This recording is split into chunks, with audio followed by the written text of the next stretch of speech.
Hello guys, welcome to Bharat channel. So today we are going to discuss transportation. So let's get started. सबसे पहले हम transportation में देखेंगे blood का main composition होता है।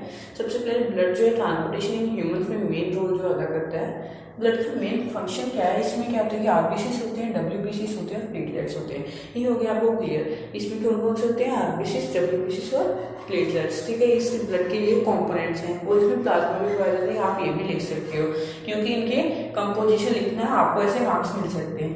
नेक्स्ट आपको ये बताना है कि ब्लड कैसे कैसे फ्लो करता है। ब्लड आर्टरी में से फ्लो करता है, वेन्स में से और कैपिलरीज में से फ्लो करता है। तो चलिए देख लेते हैं आर्टरीज का फंक्शन क्या है, वेन्स का फंक्शन क्या है और कैपिलरीज का फंक्शन मेनली है क्या। तो चलिए शुरू कर देते हैं आज की वीडियो।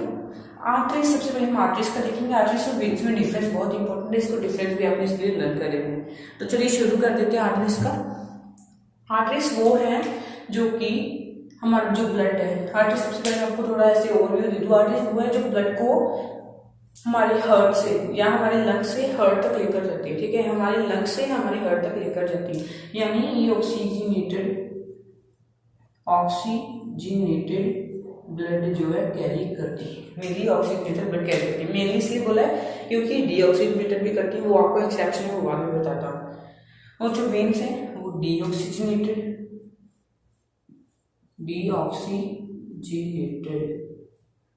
और कैपिलरीज के बारे में आपको इतना ज़्यादा लर्न नहीं करना है, सिर्फ आपको आर्टरीज और वेन्स के बारे में करना है। कैपिलरीज के बारे में थोड़ा छोटा सा पोर्शन है, वो आपको बाद में बताता हूँ।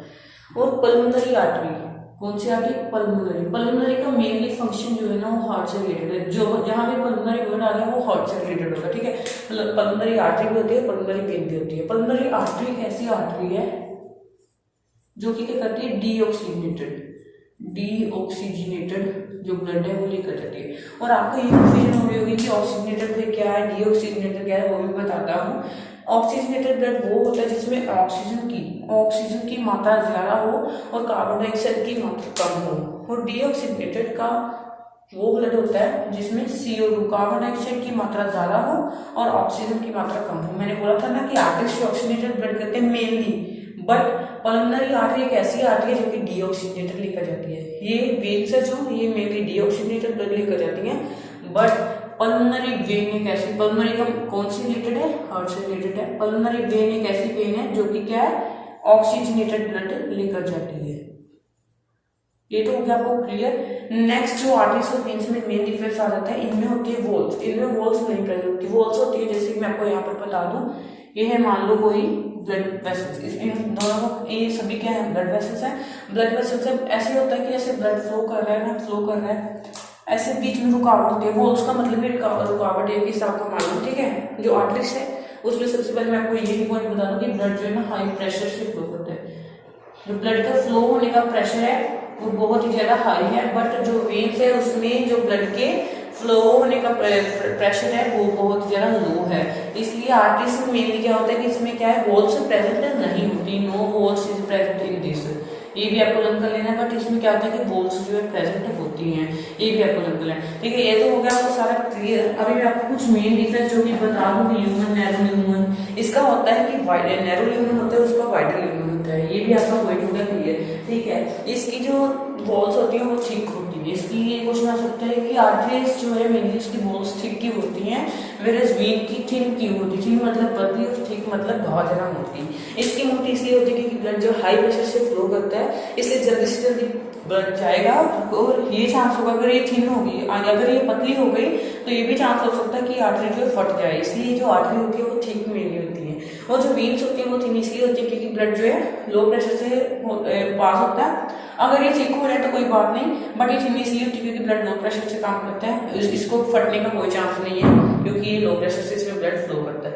ये तो हो गया आपको क्लियर। नेक्स्ट चलते हैं हमारे जो ट्रांसपोर्टेशन वाला सिस्टम है उस पर मेनली बात फोकस कर लेते हैं, क्योंकि उस पे से क्वेश्चन आता है। ये तो मैंने आपको ऐसा ही बताया था। और कैपिलरीज का, सॉरी मैं कैपिलरीज का आपको मेन फंक्शन बताना भूल गया। ये वन सेल थिक होती है, वन सेल थिक। ठीक है, यही आपका बुक में मेन पॉइंट दिया है। वन सेल थिक इसलिए होते हैं क्योंकि इनको ट्रांसपोर्टेशन करना होता है। ये वन सेल मतलब कि इनकी वन सेल कैसे लेयर नहीं बनी होती है। देखिए ऐसे ऐसे सेल्स होते हैं ना, कई बार 2 सेल्स की लेयर बनी होती है, बस इनके वन सेल्स की लेयर बनी होती है। क्यों बनी होती है कि ऐसे वन सेल की क्यों बनी होती है, क्योंकि इन्हें ट्रांसपोर्टेशन करना होता है। अगर ये बहुत ज्यादा मोटी हो जाती बहुत ज़्यादा हार्ड हो जाती है इससे, तो ब्लड मटीरियल्स का ट्रांसपोर्ट जो है ना ईजी नहीं होता, इसलिए इनको वाटसन से ही बनाया गया है। आगे देख लेते हैं हम सबसे पहले प्लेटलेट्स का मेनली देख लेते हैं। प्लेटलेट्स क्योंकि आपकी बुक में दी गई है, प्लेटलेट और लिम्फा देख लेते हैं। इससे क्या होगा कि आपको जो अभी मैं हार्ट का करवाने वाला हूँ वो पूरा जो डायग्राम है वो अच्छे तरीके से आपको दिमाग में फिट बैठ जाएगा। तो प्लेटलेट्स का सबसे मेनली देख लेते हैं। प्लेटलेट्स क्या है, आपने छोटी क्लासेस में भी पढ़ा है। प्लेटलेट्स जो कि ब्लड का कंपोनेंट है, ये प्लेटलेट्स क्या करते हैं कि अगर आपकी कहीं भी बॉडी में इंजरी हो गई है तो उसको रोकने के काम आती है। जैसे कि आपकी कहीं भी बाजू पे, टांग पे, कहीं भी आपके कोई इंजरी है तो कौन काम आता है, आपके मेनली प्लेटलेट्स काम आते हैं। प्लेटलेट्स कैसे काम आते हैं आपके, प्लेटलेट्स ऐसा करते हैं कि कोआगुलेशन ऑफ ब्लड, कोआगुलेशन का मतलब है कि जहाँ से ब्लड लीक हो रहा है ना उसको ये लीक होने से बचा देगा, प्रिवेंशन करवा देगी ब्लड के फ्लो होने की।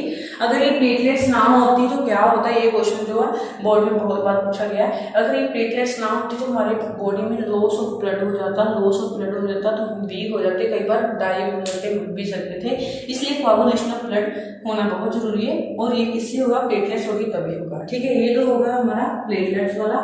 ठीक है, आगे हम देख लेते हैं लिम्फ। लिम्फ जो है बहुत इंपॉर्टेंट है। लिम्फ जो है ब्लड से बिल्कुल उल्टा है। लिम्फ और ब्लड का आपको बोर्ड में कई बार 2019 में, 2018 में, 2016 में ये क्वेश्चन आ चुका है। Difference between lymph and blood अभी वो भी आपको क्लियर कर देता हूँ। लिम्फ जो है मेनली वो क्या करती है, लिम्फेटिक वेसल्स, लिम्फेटिक वेसल्स से क्या करती है, ये फ्लो करती है।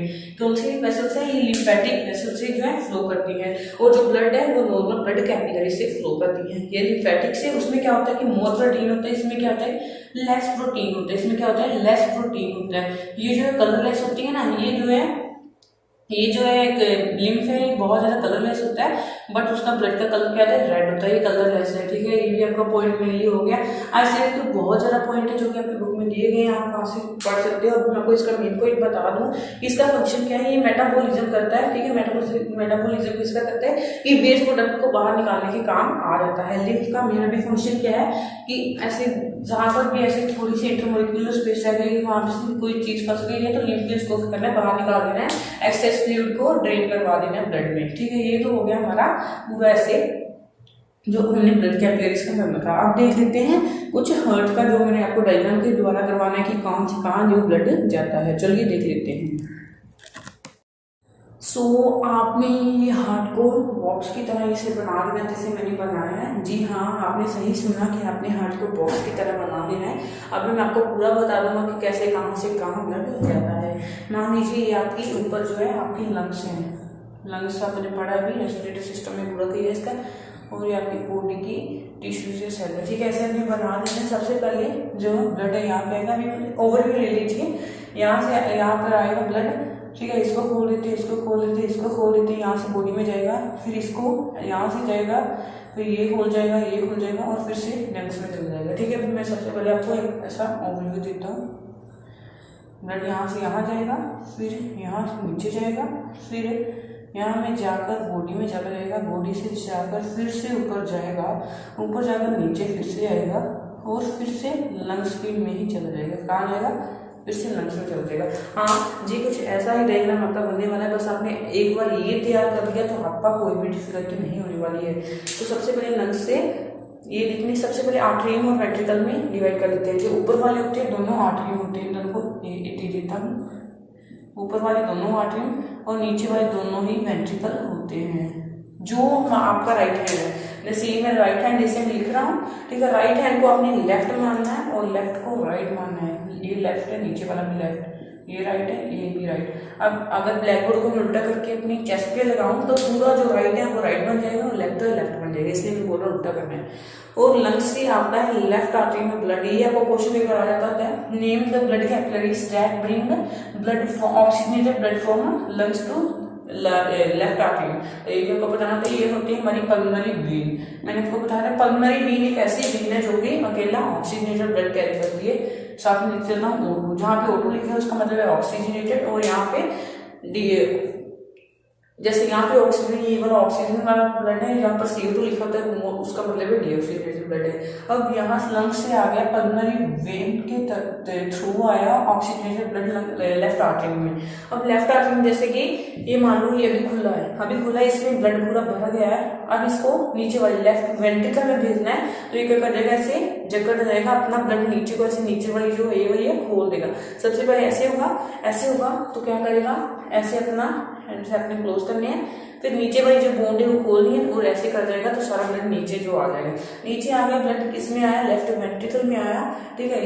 यहाँ से फिर आ गया तो बॉडी में कैसे जाएगा, ये भी ऑक्सीजनेटेड ब्लड ही जाएगा, O2 वाला ब्लड जाएगा, कैसे जाएगा, एओर्टा की वजह से जाएगा, एओर्टा, ठीक है। ये भी अपन लर्न कर लेना, एओर्टा की मदद से ऑक्सीजनेटेड ब्लड लेफ्ट वेंट्रिकल से बॉडी की कैपिलरीज में जाएगा, बॉडी के हर एक पार्ट में जाएगा, सेल में जाएगा, टिश्यू में जाएगा, ऑर्गन में जाएगा, ऑर्गन सिस्टम में जाएगा।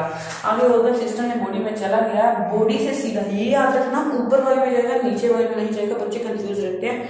सबसे पहले बॉडी में ऊपर वाले में जाएगा और ऊपर वाला खुलेगा नीचे वाले से, फिर से लंग्स में जाएगा। कैसे जाएगा, अभी बॉडी से ऐसे राइट आर्टरी में कैसे जाएगा, CO2 वाला ब्लड जाएगा, क्योंकि बॉडी ने अपना गंदा जो ब्लड है वो डिस्चार्ज कर दिया, बॉडी ने अपना गंदा वाला ब्लड डिस्चार्ज कर दिया, बॉडी ने CO2 वाला ब्लड राइट आर्टरी में भेजा। वो कैसे भेजेगा, वेना कावा की मदद से, किसकी मदद से, वेना कावा। यह हमें तरीके से याद करना है, ठीक है, कि सबसे पहले ब्लड से, ब्लड जो कार्बन डाइऑक्साइड रिच ब्लड जाएगा, डीऑक्सीजनेटेड ब्लड जाएगा, तो ये किसकी मदद से जाएगा, वेना कावा की मदद से ही जाएगा। अब ऊपर कैसे आएगा, यहाँ पे राइट जो आएगा पल्मोनरी आर्टरी की मदद से यहाँ पे लंग में एंटर कर लेगा, ठीक है। ये तो आपका होगा पूरा अच्छे तरीके से क्लियर, सारा कुछ क्लियर कट कर दिया है मैंने। यहाँ से आएगा लंग में ऑक्सीजन ब्लड आएगा पल्मोनरी वेन के थ्रू राइट लेफ्ट आर्टरी में, लेफ्ट आर्टरी से जाएगा लेफ्ट वेंट्रिकल में ऑक्सीजनेटेड ब्लड एओर्टा की मदद से बॉडी के हर एक पार्ट में जाएगा, और डीऑक्सीजन यहाँ से ब्लड आएगा वेना कावा की मदद से राइट आर्टरी में चल जाएगा। राइट आर्टरी के जाने के बाद राइट वेंट्रिकल में जाएगा, जब ये कंट्रैक्ट रिलैक्स होंगे तो यहाँ से चलते चलते पल्मोनरी आर्टरी के थ्रू लंग्स में चला जाएगा। फिर से बताऊं एक बार, चलो फिर से बता देते हैं। अब आराम से लंग्स में अपना ऑक्सीजनेटेड ब्लड छोड़ दिया, यहाँ से आ गया पल्मोनरी वेन के थ्रू क्या करेगा, ये लेफ्ट आर्टरी में आएगा, लेफ्ट आर्टरी में पूरी अच्छे तरीके से खुल जाएगा। तो अगर जब लेफ्ट वेंट्रिकल को ब्लड चाहिए तो ये क्या करेगा, अपना ऐसे होल बंद कर देगा और नीचे से अपना ये वाला होल खोल देगा, वो सारा ब्लड इसमें आ जाएगा। अभी ये खाली हो गया, इसमें आ गया। अब ये क्या करेगा, ये ऑक्सीजनेटेड ब्लड भेजेगा एओर्टा की मदद से बॉडी के हर एक organ, cell, tissue, organ system में। फिर वेना कावा CO2 मतलब डीऑक्सीजनेटेड ब्लड बॉडी से जब डिस्चार्ज होगा फिर राइट आर्टरी में सीधा जाएगा वेना कावा की मदद से, और नीचे आएगा राइट वेंट्रिकल में, किसकी मदद से, पल्मोनरी आर्टरी की मदद से सीधा लंग में जा जाएगा और फिर से ऑक्सीजनेटेड बन के आएगा ऐसे, ठीक है। ये हो गया हमारा ट्रांसपोर्टेशन इन ह्यूमंस। अब मैं आशा करता हूँ कि आपको इसके में कोई भी प्रॉब्लम नहीं होनी चाहिए। तो अब देख लेते हैं डबल सर्कुलेशन क्या है। अभी आपकी बुक में इतना लंबा दिया था बट मैंने आपको सिंपल तरीके से करवा दिया। अगर आपको वीडियो अच्छी लग रही हो तो please hit the like button, subscribe button and share the video. अब मैं इसको ऐसे ही रहने दूंगा, ठीक है। ऊपर वाला में हटा देते हैं इसको। अब हमारी बारी आएगी डबल सर्कुलेशन की। डबल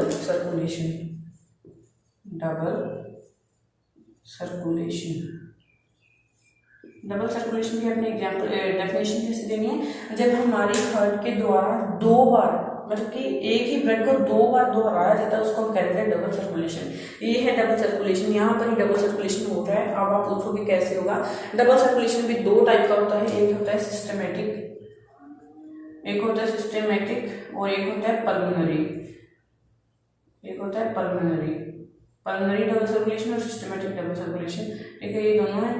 अब देखते हैं सिस्टमेटिक डबल सर्कुलेशन क्या है, पल्मोनरी डबल सर्कुलेशन क्या है।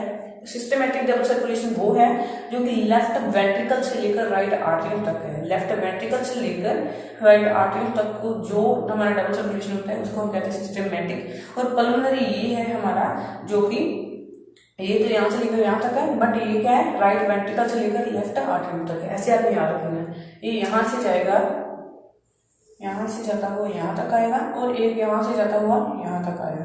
ये भी आपको हो गया क्लियर। ऐसे आपको ये डिटेल में नहीं जाना क्योंकि आपकी बुक में सब नहीं दिया गया, बस आपको ये बताना है सिस्टमेटिक और पल्मोनरी है। और सिंपली आपको ये बताना है कि systematic double circulation include the blood flow from left ventricle to right atrium, whereas pulmonary double circulation include the blood flow from right ventricle to left artery. ये भी आपका हो गया क्लियर। अभी मैं क्लियर कट बात करता हूँ कि ये क्या होता है कि 2 चैम्बर हार्ट जो होती हैं, 3 चैम्बर हार्ट, 4 चैम्बर हार्ट, उस पर डिपेंड होता है। जिसमें 2 चैम्बर हार्ट है उसमें क्या होगा, सिंगल सर्कुलेशन होगी। जिसमें 2 चैम्बर हार्ट है वो उसमें होगी सिंगल सर्कुलेशन। बट जिसमें 3 चैम्बर हार्ट है या 4 चैम्बर हार्ट है, जैसे ह्यूमन क्रोकोडाइल्स, उसमें क्या होता है कि डबल सर्कुलेशन जो होती है। ये डबल सर्कुलेशन आपको मेन क्वेश्चन आ रहा था कि इतनी इंपॉर्टेंट क्यों है। ये इंपॉर्टेंट इसलिए है ताकि जो ऑक्सीजनेटेड ब्लड है, अभी आपको एग्जांपल लिखा बताना, ऑक्सीजनेटेड ब्लड जो है जो कि डीऑक्सीजनेटेड ब्लड से ना मिल जाए और हमारी बॉडी को जितनी ज्यादा से ज्यादा ऑक्सीजन मिलेगी उतनी हमारी बॉडी की ऑक्सीडेशन होगी फूड की और हमें ज्यादा से ज्यादा एनर्जी मिलेगी। अभी बताते हैं एग्जाम्पल लेकर, जैसे कि हमारी बॉडी को चाहिए 50% ऑक्सीजन, ठीक है, ये प्योर है, प्योर आ रही है और एक दूसरे में मिक्स होकर आ रही है। 45% प्योर आ रही है और 5% जो आ रही है वो CO2 आ रही है। इसमें क्या हो रहा है, ये हमारी बॉडी में इसके ज्यादा से ज्यादा ऑक्सीजन की जरूरत होगी। जितनी ज्यादा ऑक्सीजन आएगी उतना ज्यादा हमारा फायदा हो जाएगा। बट जितनी कम आएगी, जितनी ज्यादा कार्बन डाइऑक्साइड की मात्रा ज्यादा होगी उतनी हमारी बॉडी को तकलीफ होगी, ज्यादा से ज्यादा ऑक्सीजन हमें लेनी पड़ेगी। इसलिए डबल सर्कुलेशन की नेसेसिटी आपने ऐसे बता देना है। आगे देख लेते हैं transportation in plants. Transportation in plants बहुत ज्यादा इजी टॉपिक है, आपने 9th क्लास में भी किया हुआ है, बहुत ज्यादा ही सिंपल है। अभी देख लेते हैं इसको, ट्रांसपोर्टेशन इन प्लांट्स का। हमने कंडक्टिंग टिश्यू के बारे में सुना है, ठीक है, 9th क्लास में भी इसके बारे में पढ़ा है, transportation in plants. Conducting tissue के बारे में पढ़ा है, एक है जाइलम जो कि वाटर और मिनरल ट्रांसपोर्ट करता है, वाटर मिनरल, बट एक है फ्लोएम जो कि करता है फूड। लर्न कैसे करना है, ट्रिक बताता हूँ। फ्लोएम, एफ की आवाज आ रही है इसमें से, फ्लोएम बोलोगे तो फ्लोएम एफ की आवाज आएगी, इसलिए पता पहचान लेना कि हमें फूड ट्रांसफर करना है। ये जो है यूनिडायरेक्शनल है, अभी बता दो यूनिडायरेक्शनल क्या है, और ये जो है बायडायरेक्शनल है। बायडायरेक्शन यूनिडायरेक्शनल मतलब कि एक ही डायरेक्शन को देता है। जैसे कि ये हमारा प्लांट है, जो प्लांट है वो पानी नीचे से लेता है, ऐसे ये नीचे से पानी लेगा, पूरे प्लांट में से ऊपर जाएगा, नीचे को तो आएगा नहीं पानी, ऐसे हर एक चल जाएगा। बट ये फ्लोएम क्या करेगा, जैसे ये ट्री है हमारा, ये हमारा ट्री है, तो क्या करेगा कि यहाँ मान लो फूल बना है और ये ऊपर को भी जाएगा, इधर को भी जाएगा, सारी डायरेक्शन से जाएगा, नीचे को भी जाएगा। इसको हम कहते हैं यूनि और इसको कहते हैं बाय। बाय मतलब दोनों डायरेक्शन में जाता है, हर एक डायरेक्शन में जाता है, बट यूनि है जो है या तो नीचे से ऊपर से नीचे आएगा या नीचे से ऊपर जाएगा, ठीक है। ये हो गया हमारा जाइलम फ्लोएम का। अब इसको अच्छी तरीके से डिस्कस कर लेते हैं कि वाटर की कैसे वो ट्रांसपोर्टेशन होती है, फूड की कैसे ट्रांसपोर्टेशन होती है।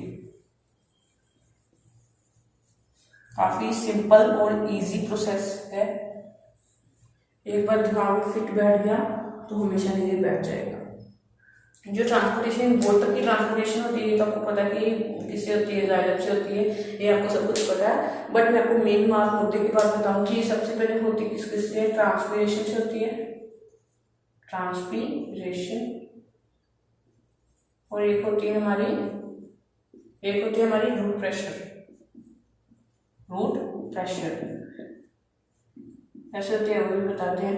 ट्रांसपीरेशन एक ऐसा प्रोसेस हमें पता है कि स्टोमेटा की वजह से ट्रांसपीरेशन होती है, ट्रांसपीरेशन, इसका भी थोड़ा गलत है, ट्रांसपीरेशन, हाँ अभी सही है। ट्रांसपीरेशन क्या है कि loss of water molecule through the aerial part of stomata is known as transpiration. कैसे होती है ये भी आपको बता देता हूँ।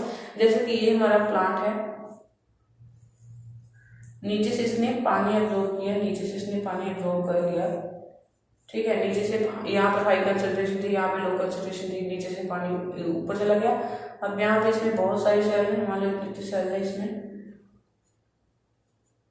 ठीक है, इतने सेल है। इसमें वाटर मॉलिक्यूल आया, फिर इसमें भी चला गया, इसमें ऐसे ऊपर ऐसे जाएगा। बट ये वाला जो वाटर मॉलिक्यूल है ये तो वहीं पर जाएगा नहीं और ये बाहर चला जाएगा, इससे अभी ट्रांसलेशन होगी। ऐसे क्या होगा, मैं आपको क्लियर कट डायग्राम बनाकर कर सकता हूँ। अभी देखो, ये है हमारा प्लांट, ठीक है। यहां से उसने पानी एब्जॉर्ब किया, मान लो ये वाले सेल से सभी, ठीक है, यहाँ से पानी गया इस सेल में से इस सेल में चला गया, इसमें से इसमें। सेल इतने बड़े नहीं है, बस मैंने माइक्रोस्कोप करके बताया है आपको, यहाँ पे मैग्नीफाई करके बताया। ठीक है, यहाँ से जाएगा पानी बाहर और फिर से ऊपर से आना स्टार्ट हो जाएगा। इसका मतलब ये नहीं कि पानी वेस्ट करना है, वेस्ट करने का यहाँ पे कोई मतलब नहीं है। ये क्या कर रहे हैं कि ईच एंड एवरी सेल को वाटर पहुंचा रहा है। ठीक है, ट्रांसपिरेशन की मदद से क्या हो रहा है कि ईच एंड एवरी सेल के जो वाटर पहुंच रहा है और प्लांट को पूरे अच्छे तरीके से पानी मिल रहा है। ये हो गया क्लियर। अब आपको एक बात मैंने बतानी थी कि ट्रांसपिरेशन का रेट कैसे मतलब कि कम होता है। अगर रेनी डेज हो तो क्या होगा, सनलाइट बिल्कुल नहीं होगी, सनलाइट नहीं होगी तो वाटर वेपर जो बाहर निकले वो एब्जॉर्ब नहीं होंगे, वेपर्स नहीं बनेंगे, तो क्या होगा कि ट्रांसपिरेशन लो हो जाएगी। बट जब सनलाइट होगी, बहुत ज्यादा सनी डेज होंगे, समर सीजन होगा, तो क्या होगा ट्रांसपिरेशन का रेट ज्यादा होगा, ट्रांसपोर्टेशन वाटर ज्यादा से ज्यादा होगी, वाटर मॉलिक्यूल ज्यादा से ज्यादा एब्जॉर्ब किए जाएंगे।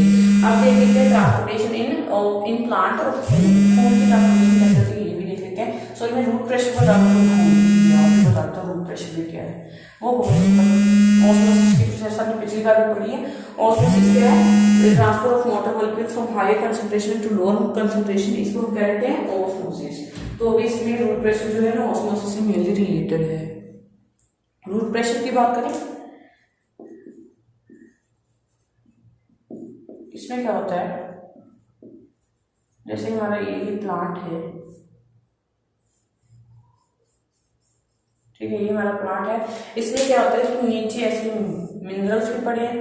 यहाँ पे मान लो एक मिनरल Na पॉजिटिव है, Na पॉजिटिव अंदर चला गया, अंदर क्या होगी, वाटर की कंसंट्रेशन कम हो गई, यहाँ पे एक्सेस वाटर बहुत ज्यादा, इसमें वाटर नहीं है, तो वाटर क्या कर जाएगा, यहाँ पे मूव कर जाएगा ऑस्मोसिस की प्रोसेस से, क्योंकि अंदर सोल्ट ज्यादा हो गया बट वाटर कम है, इसलिए higher concentration to lower concentration जाएगा। ये कौन सा प्रोसेस हो जाएगा, हाइपो कंसंट्रेशन, हाइपोटोनिक सोल्यूशन। ठीक है, यहाँ से वाटर चलेगा, ऐसे वाटर की ट्रांसपोर्टेशन रूट प्रेशर की मदद से हो जाएगी, ऑस्मोसिस की मदद से higher concentration to lower concentration water चला जाएगा।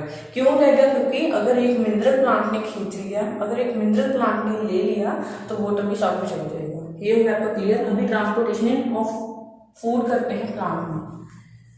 फूड की ट्रांसपोर्टेशन होती है फ्लोइम की मदद से। फूड की ट्रांसपोर्टेशन में मेन नाम दिया गया, उसको कहते हैं ट्रांसपोर्टेशन। फ्लोइम की मदद से होती है, फ्लोइम की मदद से इसकी ट्रांसपोर्टेशन कहते हैं ट्रांसलोकेशन, ट्रांसलोकेशन। ठीक है, इसमें क्या होता है कि इसमें मेनली एटीपी की मदद से, ठीक है, एटीपी की मदद से जो ट्रांसपोर्टेशन होता है।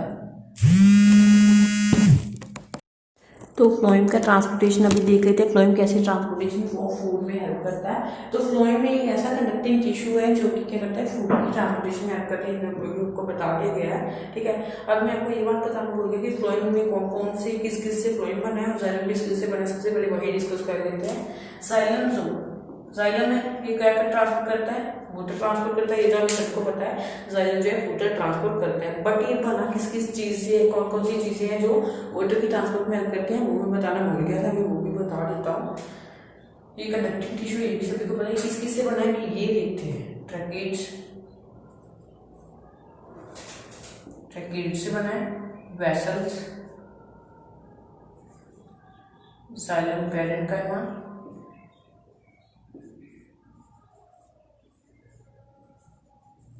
और जाइलम फाइबर्स।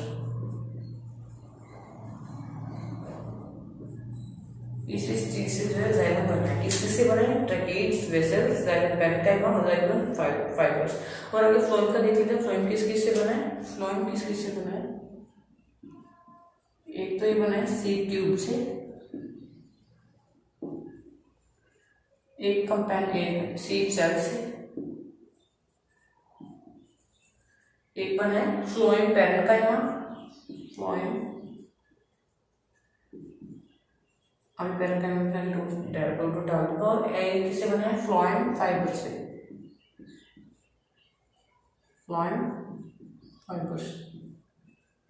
ठीक है, फ्लोएम ये इसी से फ्लोएम बना है और इसी से जाइलम बना है। ठीक है, ये तो आपको भी क्लियर। अभी देखते हैं फ्लोएम ट्रांसपोर्टेशन में कैसे हेल्प करता है, वो अभी देख लेते हैं।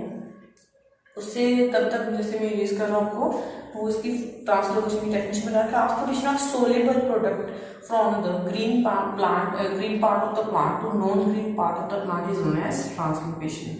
ट्रांसलोकेशन मेनली क्या है कि ग्रीन पार्ट से जहाँ पर फूड बन रहा है फोटोसिंथेसिस की मदद से, अगर वहां से नॉन ग्रीन पार्ट तक खाना पहुंच रहा है, सोलेबल प्रोडक्ट पहुंच रहा है, फूड पहुंच रहा है, ठीक है, क्या पहुंच रहा है, सोलेबल प्रोडक्ट। मेनली फूड नहीं कहना है, सोलेबल प्रोडक्ट कहना है।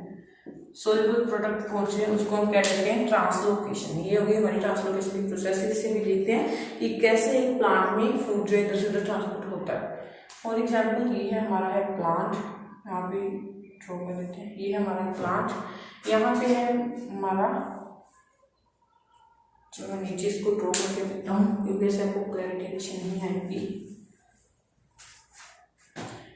जैसे हमारा ये है प्लांट, ठीक है, ये है हमारा ग्रीन पार्ट, ग्रीन है ये और नॉन ग्रीन ये है हमारा नॉन ग्रीन।